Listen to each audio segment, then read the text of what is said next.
From Microbe TV, this is Matters Microbial, a podcast about the wonders of microbiology, microbiologists, and microbial centrism. I'm your host, Dr. Mark Martin, Associate Professor of Biology at the University of Puget Sound in Tacoma, Washington. This episode was recorded on August 21st, 2023.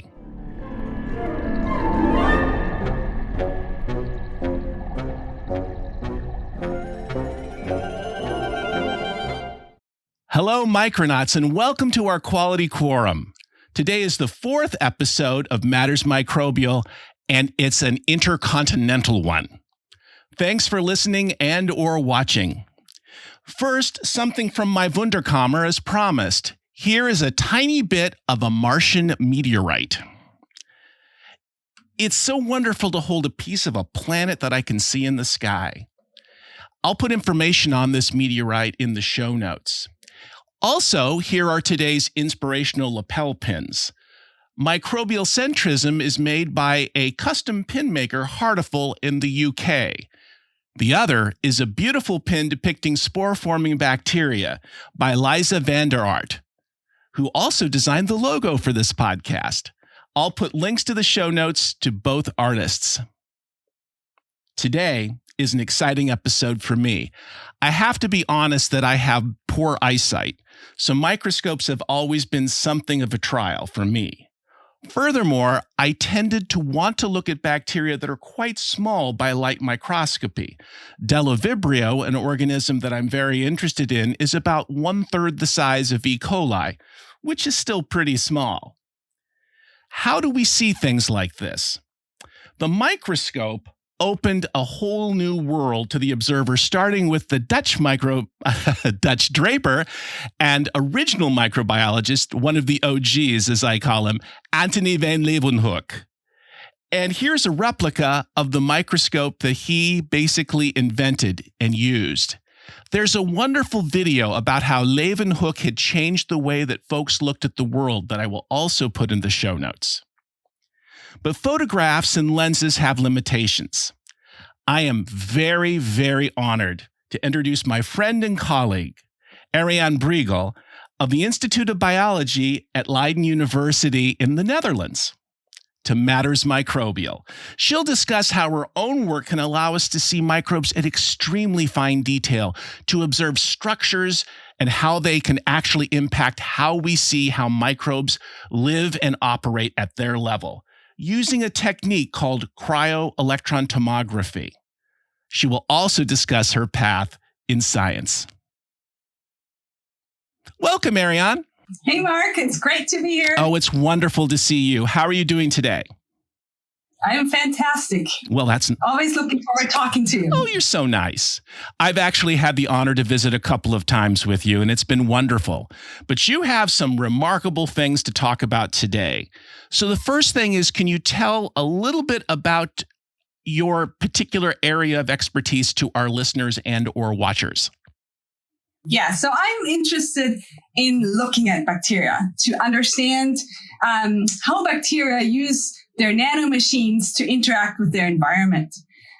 So one of the key nanostructures I've been looking at for over 20 years now is the bacterial chemotaxis array. So it's basically the bacterial nose that the bacteria use to sense their environment and seek out their preferred environmental niches. So that's true for mainly all or nearly all motile bacteria, including some, pathogens that make us sick, or beneficial bacteria. So nearly everyone can do this. To me, it's very interesting. When I teach microbiology, I talk about runs versus tumbles and how the chemosensory apparatus kind of biases that. But I can't go into the kind of detail that you've observed, because it really is as if there's a simple well, I shouldn't say simple, a computer inside the bacterium that allows it to go toward, say, something it would like food, or away from things that it shouldn't like, for example, reactive oxygen species. Yeah, it's deceptively simple, right? So the model system in this behavior is the bacterium E. coli. And there it's only 11 characterized core components that enable them to do this. So it's the receptors, a linking protein that links these arrays together, and an enzyme that is controlled by these receptors. And then the enzyme basically transfers a signal to a shuttling protein, which in turn controls the motility apparatus. So it sounds very simple, right? Took us many, many years to really understand the signaling pathway, which is, I think, currently the best understood signaling pathway in biology. It's very interesting to me because on the one hand, you would think that this is a fairly simple type of switch, but you have to calculate on the fly, don't you? Yeah, so it's still, I think, very much in discussion how this works, because in bacteria, all these receptors that can sense very different things, they all cluster together in these big arrays. And then the bacterium has to really, see which signal they go after, which signal they, prioritize. So it's still very exciting. It reminds me a little bit of how some of the space sciences want to use a series of distributed mirrors to see where things are. And I'm wondering if that's kind of the approach that nature came up with, I don't know, a couple billion years ago. That's a good question. Maybe. So for light microscopy, there's a limit to resolution, to what you can see. And one of the classic things that I'm going to see if we can drop into the video per se is how light microscopy viewed, for example, a flagellum, the rotary motor that allows a bacterium to do its swimming. And then we looked at it with transmission electron microscopy and we learned more.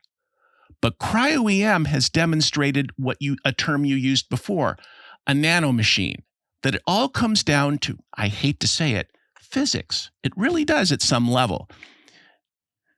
Absolutely. And I think, so cryo-em was really pushed by, very talented physicists to push the machines until they're really, ready for biologists to use. So, I'm very grateful to my physicist colleagues who make this possible. And, it's still a field that's very much in development. So the resolutions and the details we can see continuously, get finer and finer. So we learn more and more as, techniques and image processing advances. So it's a very exciting time.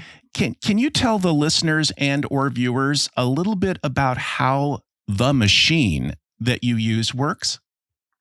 Yeah, so basically, in very simple terms, an electron microscope is basically an upside down light microscope. So here, instead of photons, we use electrons, but they come down from the top instead of a light microscope. I usually get it from the bottom. So electrons come from the top.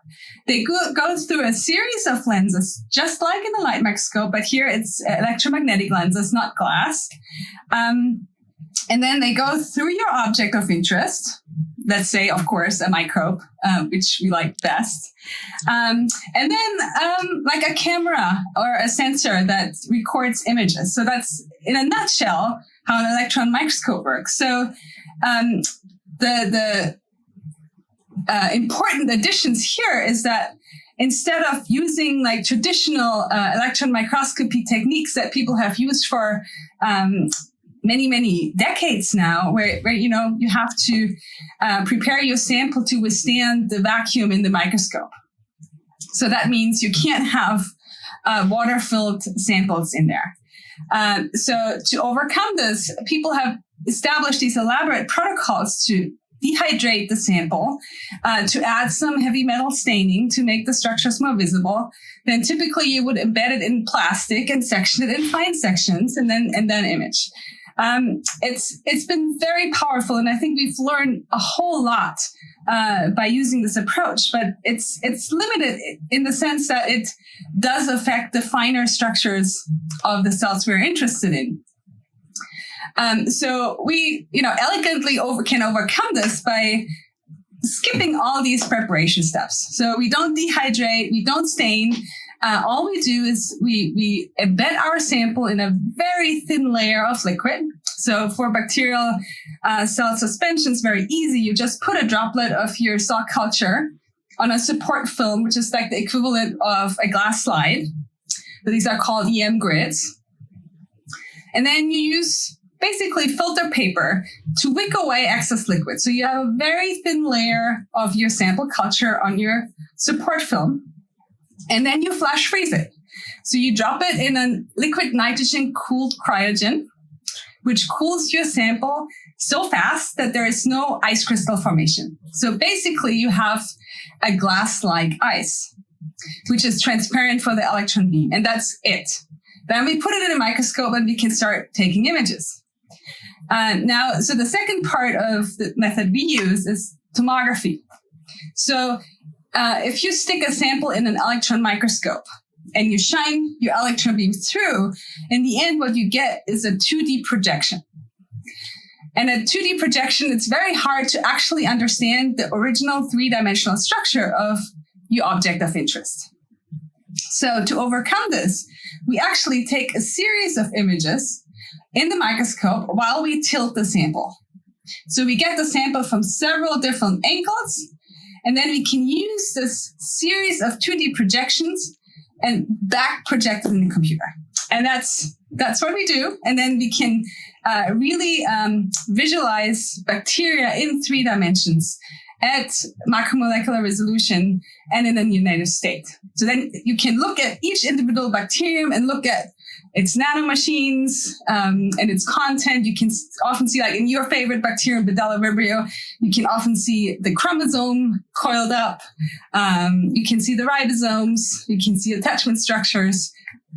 So you can then look bacterium by bacterium. This reminds me so strongly of the revolution that occurred when confocal laser microscopy was first done. The ability to take many different angles of an image and then assemble them together to create a 3-dimensional image. And what I'm going to try to do is insert a little bit of a video for the listeners. I keep getting confused about the listeners and watchers, but I'll also post that video. There's some lovely stuff, some of which is from your laboratory group, by the way, where you can actually see how things change as you can actually begin to see the 3-dimensional structure. I know that with TEM, it's almost 2-dimensional. And also, while no EM master likes it when I say something along the lines of artifactual problems, they are naturally going to exist. This is why this approach of cryo-em has been so fundamentally cool. That's kind of a pun, isn't it? But I didn't mean it that way. I think it's really fascinating. But I would like to add, cryo-em is absolutely fascinating and we love doing it, but there is still a place for all these traditional methods. And, some questions are, really for cryo-em to solve, but others, really these traditional methods are still very powerful and still very useful to do. And it's an art. So, these older generation folks that still can do traditional EM, it's a shout out to them because it is an art. And if to do that right, it's really nice. It is just amazing. I have never been good at EM. Well, I mean, look at these hands, but I'm not good at things like that. But I certainly know how difficult this kind of stuff is and how much of an art it is. And I don't know that everyone appreciates that. It's very much like a photographer who takes many, many photographs. You only get to see the ones that are perfect from the point of view of the photographer. And I would argue there's some similarity there. Absolutely. I would agree with that. Many years ago, I did a little work with atomic force microscopy. It's rather like molecular braille. And it was very interesting to me how it was possible to actually get ideas about the level of structure of things, the viscosity of surfaces. But that information has surely continued to develop this way. So could you please tell the listeners and viewers perhaps a couple of really exciting discoveries that have come out of your group? So we've been studying, maybe I'll tell you 2. So one is during my postdoc, I spent a lot of time trying to understand the architecture of these chemosensory arrays. So so that was a breakthrough back then, that we could really understand the architecture of where these receptors are arranged, and could really show these beautiful honeycomb arrays of these receptors and how they're linked together by the enzyme and this linking protein. And then we could also show that this architecture of the receptors is universal among archaea and bacteria. So when I started my own group, we expanded to look at other bacterial cells in more detail. And I think the most recent one, maybe I'll mention that because it was just published in MBio today, is we looked at the chemotaxis array in Treponema denticoa, a spirochete that causes periodontal disease. So we found, first of all, this architecture is a bit different in this organism. So the enzyme is distributed differently. And the reason for this is that these cells are super skinny compared to E. coli. E. coli is, you said it's small, but it's actually quite chunky for our purposes. The spirochetes are very like these thin coiled bacteria, beautiful. And so they have a super high cell curvature. So the arrangement of the enzyme allows these arrays to be bent. Yes? No, that makes perfect sense. Right? I'm excited. Anyway. This is very much like the new phones where you can actually unfold it. I hadn't thought of that. Yes. Yes. So we found I mentioned earlier these two linking proteins. These linking proteins in E. coli. Turns out the spirochetes have two of those. And so these two actually allow, the architecture to form. But one of these has an extra domain. And we were curious what this domain might do besides helping stabilize this array in these spirochetes. And we just found out that actually it's a sensor in its own right. So it has a binding site for the molecule called SAM. And so it can sense SAM and signal through the chemosensory system without going through the chemoreceptors. We think that's quite exciting. Well, the way in which spirochetes move, because they have those periplasmic flagella, so they rather move like an inchworm, would be a fundamentally different idea than, say, the way that E. coli moves, which makes me wonder about other forms of motility and how these structures might be necessary, because it is absolutely necessary for an organism to know where toxic things are and where the goodies are, for lack of a better term. So this is wonderful. I hadn't heard of this. I can't wait to link to that if it just came out in MBio. Yeah, today. And so maybe the second one, which we really started becoming interested in the recent years, is like, we always look at the motile bacteria, right? So, but what about the ones that can't move? Like, how do they get where they want to go? So we did already now a couple of years ago a study where we looked at the bacterium streptomycetes, which is one of the main antibiotic producers. So it's very exciting in its own right, but it's not motile. So we did a study and we found that streptomyces can form aerial spores, and these spores have a coat around. And so we found that actually these spores, via the spore coat, attach to the flagellum of motile bacteria, and those can be transported then to their preferred environments, mainly probably the roots of plants. So Hitchhikers, exactly. Oh, I love this idea so much. I believe there's some wonderful artwork of that's been created on your behalf too. Yes. I love all the science art. And you mentioned some of the artists earlier.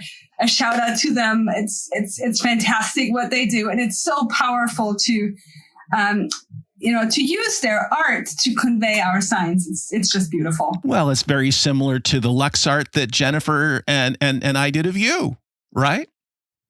Amazing. And I have to tell you, I mean, you've visited us a while ago last year to do such a workshop. And I just have to admire your wife for these arts that she produces, because to listeners who have not done this, it is incredibly hard, because if you do not focus, you forget where you already drew. It's not easy. So my attempts did not look like your wife's. Well, she's done it quite a bit, but you're quite right. She's practically perfect, as the saying goes. Absolutely. So that's really interesting stuff. I thought you might want to talk a little. Are you willing to talk a little bit about some of your interests in how this approach can be used to look at other types of associations between organisms? I like the way you led into it with the spore coat and the flagellum. Yeah. So, I mean, of course, now we see hitchhikers everywhere. So, and I think there's some other groups have done beautiful work to also show that bacteriophages are often transported by non-host bacteria. So we're starting to look into all kinds of different modes of hitchhiking. So we look at other, like bacteriophage hitchhiking. We look at actually how human viruses might benefit from hitchhiking on bacteria. And we look at some other motile bacteria who might also benefit from hitchhiking that don't form spores. So there's lots of stuff happening and brewing, but nothing is ready to publication yet. But it's amazing. It's just a lot of fun. Well, for me, it's such a microbial world on every level you want to look at, and it's surprising to me how many people confuse simplicity with a lack of I don't know what a good word is. I'm going to say microbial brilliance. I mean, nature has been Darwinowing, to borrow a little bit from Darwin, about how to operate in the natural world for so very long. And multicellular organisms are real recent. They really are. I mean, it's been a unicellular world for most of Earth's living history. So to me, when you get down on that level to watch the interactions between organisms, something that many folks call socio-microbiology, a term I love, it's not surprising. And I think that we have gotten past the simple years of identifying organism A that causes effect B to now looking at groups of organisms together and what they do. And I think your approach will really give a lot of insights into what's taking place on the molecular level, which is something that you could never do with light microscopy, and something that would be very much a challenge with electron microscopy as it currently stands. Absolutely. So but you know what, Mark? It doesn't look simple when you can zoom in so much. It's it gets complicated really fast. There's a very interesting video that I'm going to put a link to, and I'm going to send you this. I don't know if you've ever watched, and I'm sorry about this, Acapella Science. Have you seen I Am a Nanobot? Yes, that's amazing. And what I like about that is shows that at the simplest level possible, these are all machines interacting that creates essentially where we are today speaking to one another, which to me is deeply philosophically interesting and also accurate. Absolutely. Now, as we've moved on a little bit today, and we're coming, I mean, I could talk to you for hours because sadly, you have had that experience of talking to me for hours. But what I was going to say to you, would you care to speak a little bit about your path in coming to biology? You mentioned a little bit about your interest in marine biology, which, believe me, I hear a lot, and zoology proper. But as a woman in science, for example, what was your experience like? Yeah, so it's...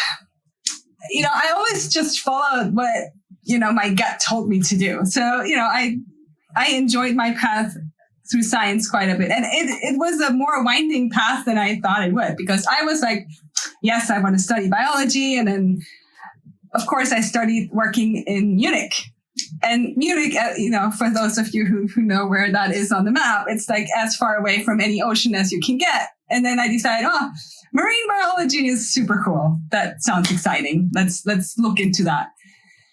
So then the only group who really did some marine biology in Munich were the zoologists. Like, okay, let's do zoology.